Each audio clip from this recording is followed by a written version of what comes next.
on, good people? It's David Johns, and I'm back with another installment of Three Things. First up, so you do not miss it, Spirit Day is today, Thursday, October 21st. Now, each year on this day, millions of people go purple in symbolic solidarity with the LGBTQ and same-gender-loving youth that exist in the world to unite against bullying and harassment.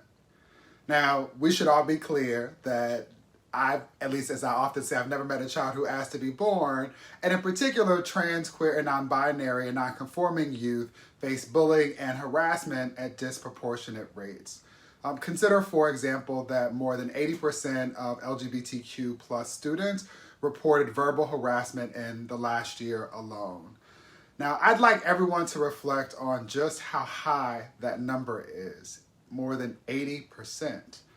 And those of us who understand the way that intersectionality works should also not be surprised to hear that Black youth who are assumed to be trans, queer, non-binary, and non-conforming face compounded challenges due to their intersecting marginalized identities. To be clear, it's no fault of their own. According to a report that was authored by NBJC and GLSEN titled Erasure and Resilience, nearly 40% of Black LGBTQ plus students surveyed experience harassment or assault at school due to both their sexual orientation as well as their race and ethnicity. And this is likely underreporting because of how things like this work, especially when talking about children. What we should note, the takeaway is that our babies are screaming for help, and we have to listen to them if we have any hope of our future being all that we hope it'll be. Wearing purple on the 21st is an excellent way to show that you are a safe space for our babies. And it could also inspire someone to invite you in by them sharing important parts of who they are and how they show up in the world. I encourage you to share photos of yourself going purple and to tag NBJC on the move and to use the hashtag #ProtectTheBabies. Second, more bad news out of the state of Texas, as legislation banning transgender youth from participating in sports consistent with their gender identity has passed both chambers and is now on its way to the governor's desk. And no surprise, the governor has indicated that he will sign the bill into law because this is a state where hate reigns supreme. In case you missed it, we've seen more than 130 anti-trans bills introduced across the country this legislative session alone, and 13 of those bills have already been enacted.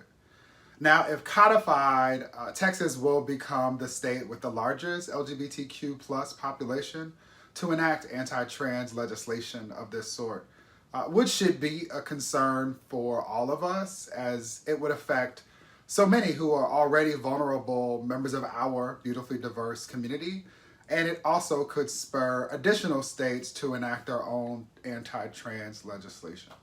As I think about the fact that both of my parents are born and raised in Austin, Texas, it is incredibly difficult to articulate just how infuriating and heartbreaking it is to see the trans community be targeted repeatedly for simply existing, all while their lives continue to be stolen at an alarming rate, which I'll note is an issue that those in power continue to largely ignore. On this year's Spirit Day, and in recognition of the intent of Spirit Day, and as we work to hashtag protect our babies from bullying in school, we must also protect them from bullies in the state legislature. Essentially, let's protect them from anti-trans legislation and the trash advocates who push for it. Those who introduce and work to pass these bills are bullies with power, and the decisions that they make invariably have massive repercussions, not only for the safety of our children and youth, but for the future of our country. Third, the film B-Boy Blues will have its world premiere next month at the American Black Film Festival, ABFF. Now, based on the book written by James Earl Hardy, B-Boy Blues is an unapologetic love story. It's a love story between a college-educated journalist from Brooklyn and a bike messenger from Harlem. And in this moment, it's bringing back all kind of memories of my times in New York. Now, this film is full of both Love Win Wednesday worthy notes as well as celebrations of Black excellence. And this is, of course, a reflection of its two lead actors, Timothy Richardson and Thomas Mackey, its director, Jussie Smollett, and co-executive producer, the brilliant Samson McCormick. And I just absolutely love to see all of this talent collaborating on the same project. Oh, and wait until you get into the soundtrack as well. Gay by Face, inside joke. Now, I've been excited about this film ever since Samson first shared news of it, and I can hardly wait to finally see it. Stay tuned because there might be news about a virtual premiere to share. Now, this film again displays Black same-gender-loving representation, love amongst our community in ways that so many of us have been wanting and needing.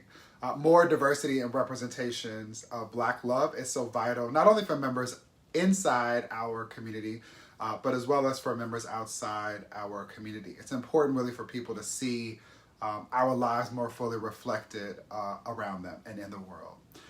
The American Black Film Festival takes place November from the 3rd to the 28th, and I encourage you to mark those dates on your calendar. You'll want to find ways to support this amazing film. I'll see you next week.